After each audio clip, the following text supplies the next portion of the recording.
loka samasta sukhino bhavantu.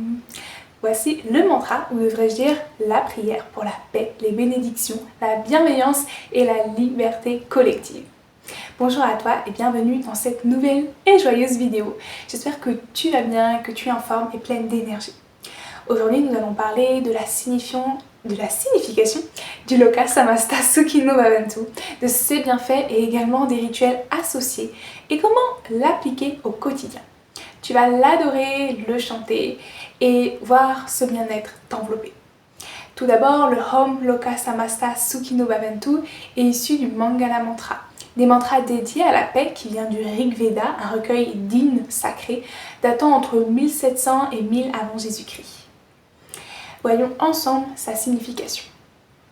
Le Loka signifie le lieu, le royaume, tous les univers existants maintenant. Samasta correspond à tous les êtres partageant ce même lieu. Sukhino est centré dans le bonheur, la joie, la liberté de la souffrance. Le Bhav égale à l'humeur divine.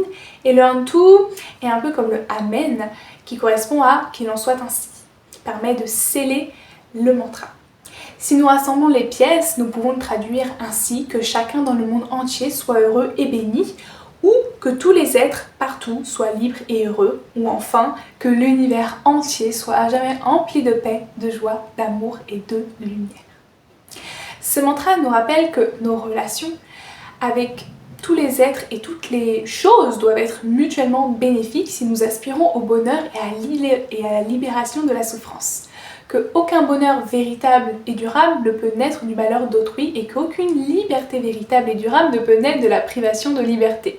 Si nous prétendons que chaque être est heureux et libre, nous devons remettre en question tout ce que nous faisons, notre façon de vivre, de manger, d'acheter, de parler et même de penser. Rien que par ces traductions précédentes, nous voyons qu'ils comportent de nombreux bienfaits. Premièrement, le simple fait de répéter ce mantra apaise l'esprit, diminue l'anxiété et favorise un état de sérénité profond. Les vibrations sonores agissent sur les 7 chakras, favorisant l'harmonie énergétique globale des 7 chakras et également des méridiens. Par sa signification universelle, que tous les êtres soient heureux et libres, il élargit la conscience au-delà du soi, à la collectivité et nourrit le lien profond avec le monde, de notre interconnexion avec l'ensemble des éléments.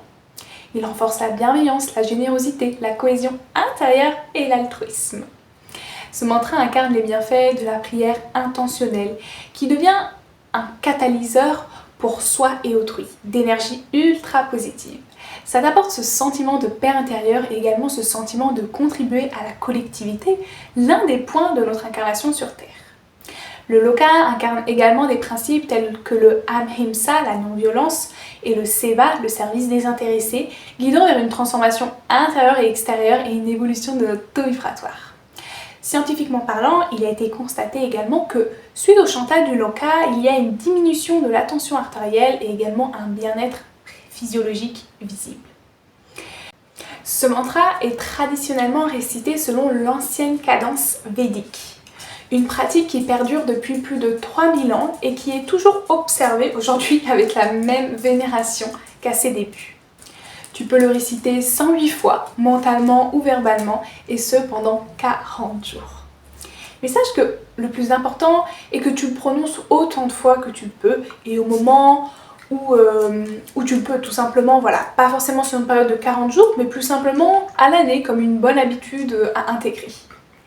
L'exercer verbalement accroîtra la force du mantra puisque tu emploieras plus de puissance à travers ta gorge et également tu mettras en action le sens de l'ouïe.